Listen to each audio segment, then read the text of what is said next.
SNN7 news. Indore के अंतर्गत आने वाले मानपुर वन परिक्षेत्र में बीती रात को किसानों ने अपने खेत में शिकार करने के उद्देश्य से फंदा लगाया था। इसमें फंसकर 7 साल के तेंदुए की मौत हो गई है। वन मंडल अधिकारी महेंद्र सिंह सोलंकी ने बताया कि राहुल व राजेंद्र पाटीदार नाम के किसानों ने अपने खेत में वन्य प्राणियों का शिकार करने के उद्देश्य से फंदा लगाया था, किंतु बीती रात उसमें तेंदुआ फंस जाने के कारण दम घुटने के चलते मौके पर ही उसकी मौत हो गई। वन विभाग ने मौका निरीक्षण कर पंचनामा बनाया और आरोपियों को गिरफ्तार कर उनसे पूछताछ की जा रही है। जांच करने के बाद प्रकरण न्यायालय में प्रस्तुत किया जाएगा।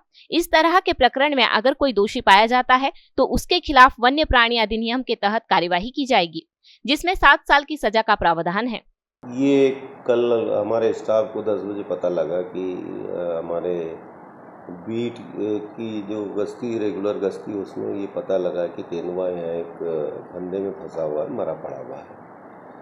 जब मुझे सूचना मिली तो मैं भी वहाँ तत्काल मौके पर पहुँचा। जब वहाँ पूछताछ करी तो एक पाटीदार हैं, मिस्टर राहुल राजेंद्र पाटीदार हैं, और उनके 2 चौकीदार थे, विकास और रामचंद्र। तो ये तीनों तो मौके पे नहीं मिले, लेकिन मैंने वहाँ के सरपंच को बुलवाया और पूछा कि भाई ये किनका खेत है, क्या है। तब इन लोगों ने इनका नाम बताया। जब हमने छानबीन करी, जंगल से लगा हुआ एरिया है, तो वहाँ छानबीन करी तो 12 फंदे लगे होना पाए गए वहाँ पे। और ये जो आपका क्लच वायर होता मोटरसाइकिल से, उससे बनाए थे, और उसमें ही हमारा ये तेंदुआ फंसा था। हो सकता है कि रात में वो शिकार के चक्कर में वो बंदा फंस गया उसमें, और वो वहाँ पे तड़प तड़प के मर गया। अब इसमें जब हमने पूरा उसकी मेडिकल पीएम करवाया, 2 डॉक्टरों को बुलवाया वहाँ पे, और उसकी पूरा पोस्टमार्टम करने के बाद हमने उसका अंतिम संस्कार किया। हमने वहाँ के सरपंच साहब को बुलवाया, सरपंच साहब को भी बताया कि भाई इस टाइप की हरकतें न करें। ये इन हरकतों से हमारे वन्य प्राणियों को तो नुकसान हो ही रहा है, और आप लोग ये ध्यान रखें कि भविष्य में इस टाइप की कोई अगर स्थिति पाई जाती तो हमको सूचित करें, ताकि हम उस वहाँ के वन्य प्राणी को रेस्क्यू करके और घने जंगल में छोड़ देंगे।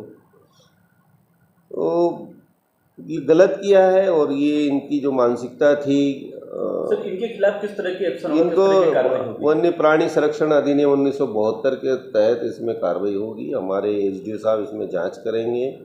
जाँच करने के बाद न्यायालय में परिवाद प्रस्तुत करेंगे। माननीय न्यायालय द्वारा जो भी इसमें बताया जाएगा, या जब केस चलेगा तो कम से कम इसमें 7 साल की सज़ा होती है।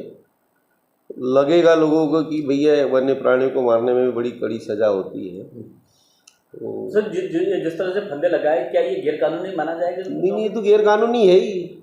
गैरकानूनी है, क्यों नहीं गैरकानूनी है भाई? आपकी कोई फसल को नुकसान हुआ नहीं है, आपने फंदे कैसे लगा दिए? फंदे लगाना मतलब आप किसी वन्य प्राणी का शिकार करने के उद्देश्य से लगाया है। इसमें कोई फसल की सुरक्षा के लिए नहीं लगाया गया है, क्योंकि वहाँ से ऑलरेडी फेंसिंग लगी है। तो प्रश्न ही नहीं उत्पन्न होता है कि वन्य प्राणी वहाँ पे आए और फसल को नुकसान पहुँचाए। उनका उद्देश्य गलत था। उनका उद्देश्य ही था शिकार करने का, उनको फसल बचाने का उद्देश्य नहीं था। आप हमारे माध्यम से क्या संदेश देना चाहेंगे? यही चाहूँगा कि ग्रामीण लोग इतने अग्रसर न हो। कोई ऐसी स्थिति पाई जाती है तो हमें सूचित करें, तो हम कार्रवाई करने के लिए तत्पर है, करेंगे। सर, अगर इस तरह के वन्य प्राणी अगर खेतों को नुकसान पहुंचाते हैं तो क्या विभाग की तरफ से उनको किसी प्रकार का मुआवजा भी दिया जाता है? हम प्रकरण बनाते, राजस्व क्षेत्र में कोई नुकसानी होती है तो उसमें राजस्व विभाग उसमें जितनी नुकसानी उसकी भरपाई। बहरहाल क्षेत्र के सरपंच को बुलाकर पंचनामा बनाकर मृत तेंदुए का दाह संस्कार कर दिया गया है।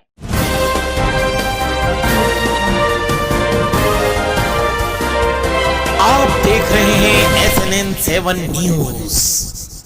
अगर आप पैसा कमाना चाहते हैं तो सिर्फ आपके लिए एक ऐसा बिजनेस जिसकी डिमांड ज्यादा और सप्लाई करने वाले कम, SIP म्यूचुअल फंड का बिजनेस। एनजे इंडिया के साथ जुड़कर SIP म्यूचुअल फंड में पार्टनर बनकर पेशिव इनकम कमा सकते हैं। इसके लिए संपर्क करें अमित मिश्रा वित्तीय चिकित्सक से।